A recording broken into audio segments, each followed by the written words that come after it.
At nga nang mamatay itong si Basil ay nag-iba na nga ang pakikitungo ni Galvan dito kay George. Nawalan na nga siya ng halaga at tela ba inaetsyapwera na nga siya. Mas pinagtutuunan ngayon ng pansin nitong si Galvan itong anak niya sa labas na itong si Sofia.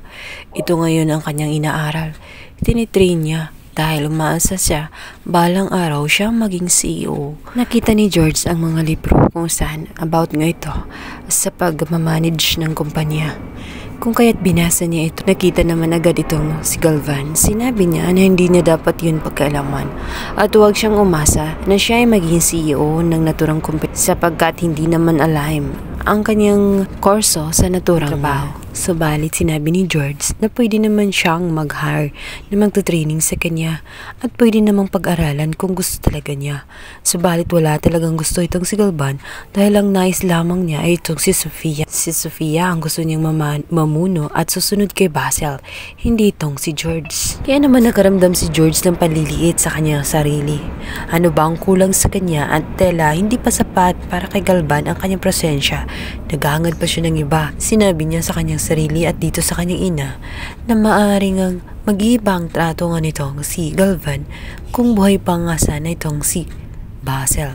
Kaya naman napaisip tuloy siya, bakit ba kasi namatay ng maaga itong si Basil? Hindi sana ganun ang kanyang mararamdaman. Hindi sana siya maeetsapwera sa naturang palasyo. Tapos naisip nito si George kung nagbuntis sana siya at nagkaroon ng anak kay Basil. Maaring iba din ang pagkikitungo ng ama ni Basil sa kanya. Maaring siya ay igagalang din bilang asawa ng kanyang anak. Awang-awa si Ruth sa kanyang anak na si George. Napayakap na lamang siya dito at sinabi niya na huwag mag-overthink. Huwag nang isipin ang mga babagay-bagay na hindi naman niya kayang makontrol. Magdasal na lamang siya na sana isang araw ay lilitaw din ang totoong serial killer kung sino nga bang pumatay sa kanyang asawang si Basil para matigil na ang pag-iisip ni Galvan ng masama tungkol sa kanya dahil isa nga din siya sa pinagbibintangan kung bakit namatay ang kanyang asawa na si Basil. Isang umaga, makikita nga ni George habang nakaupo itong si Rebecca na tela nag-iisa at tela kahit na napakalaki ng palasyo, makaramdam pa rin siya na parang nag-iisa lamang siya. Ganun din ang nararamdaman nitong si George. Kahit andyan ang kanyang pamilya, ay pakaramdam niya ay nag-iisa lamang siya. Hindi niya maramdaman. Tela may kulang pa rin sa kanya. Lalo't hindi nga siya nagkaroon ng anak. Yun lang ang pinakahinihiling niya sa buong buhay niya, ngunit hindi na nga nabigyan ng chance dahil maaga nga siyang naging widow.